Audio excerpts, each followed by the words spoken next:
مسخرہ چور۔ ظہیر نصیب بھائی احتشام ہمدانی ایک مدت کے بعد یاد کیا ہے۔ آپ نے شکر ہے کہ آپ کی آواز تو سنی، شجاع تیموری نے چپکے ہوئے کہا۔ لائن کے دوسری طرف ان کے پرانے دوست احتشام ہمدانی تھے۔ دونوں دوست اسکول اور کالج میں ساتھ ساتھ رہتے تھے۔ دونوں میں گہری دوستی تھی، لیکن پھر احتشام ہمدانی اعلیٰ تعلیم حاصل کرنے کے لیے سرکاری ملازم ہو گئے اور ترقی کرتے کرتے ان دونوں کو وزارت خارجہ میں ایک عہدے پر فائز تھے۔ شجاع تیموری کو اپنے گھریلو حالات کی وجہ سے تعلیم ادھوری چھوڑنی پڑی۔ آدمی ذہین تھے، اس لیے مختلف اداروں نمین انتظامی معاملات دیکھتے رہے۔ کبھی کسی کاروباری ادارے میں رہے اور کبھی کسی صنعتی ادارے میں۔ کچھ عرصے پہلے ہی انہوں نے ایک عالمی شہرت یافتہ سرکس میں مینیجر کے طور پر کام شروع کر دیا تھا۔ یہ ایک بالکل نیا تجربہ تھا، لیکن وہ اپنی اس نئی ذمہ داری سے بہت لطف اٹھا رہے تھے۔ میں شرمندہ ہوں کہ اتنا غائب رہا، احتشام ہمدانی نے کہا۔ کچھ دنوں سے طبیعت بہت زیادہ اداس تھی۔ کچھ دفتری معاملات نے ایسا پریشان کیا ہے کہ ایک بے چینی سی لگی رہتی ہے۔ ایسے میں تمہاری یاد آئی اور آتی چلی گئی۔ شکر ہے، میں تو سمجھا تھا کہ آپ نے مجھے بالکل ہی بلا دیا ہو، شجاع تیمور نے خوشگوار لہجے میں کہا۔ بات دراصل یہ ہے کہ احتشام ہمدانی کھٹکھٹاتے ہوئے بولے، بہت جی چاہ رہا ہے کہ دارالحکومت سے چند دنوں کی چھٹیاں لے لوں اور تمہارے شہر میں کچھ دن گزاروں۔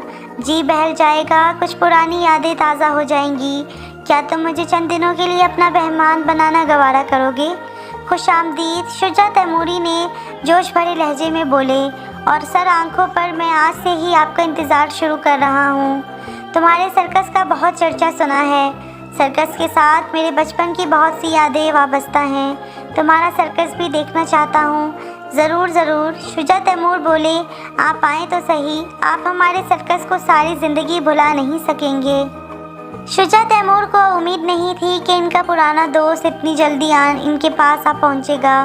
اگلے ہی دن سہ پہر کے وقت احتشام جدانی ان کے گھر میں موجود تھے۔ وہ دوست پاک کے گلے میں شجاع تیمور نے اپنے مہمان دوست کی خوب آؤ بھگت کی۔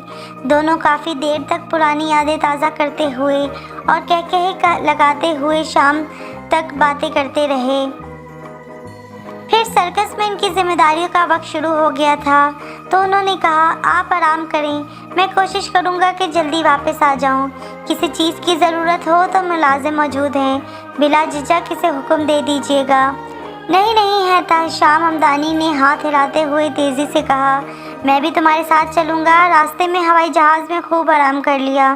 میں سرکس سے لطف اندوز ہوں گا اور تم اپنا کام نمٹاتے رہنا۔ شجاع تیمور ان کی یہ بات سن کر بے حد خوش ہوئے۔ دونوں دوست خوش گپیاں کرتے ہوئے سرکس کے قریب پہنچ گئے۔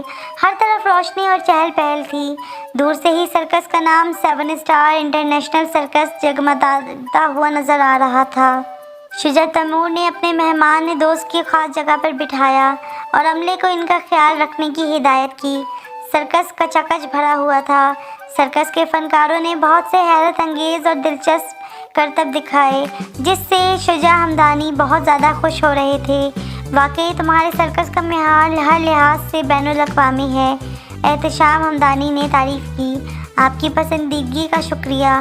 آپ نے دیکھا ہوگا کہ سرکس کے تمام انتظامات ترقی یافتہ ملکوں کے معیار کے مطابق کیے گئے ہیں۔ ہم اپنے فنکاروں کو بھاری معاوضہ دیتے ہیں۔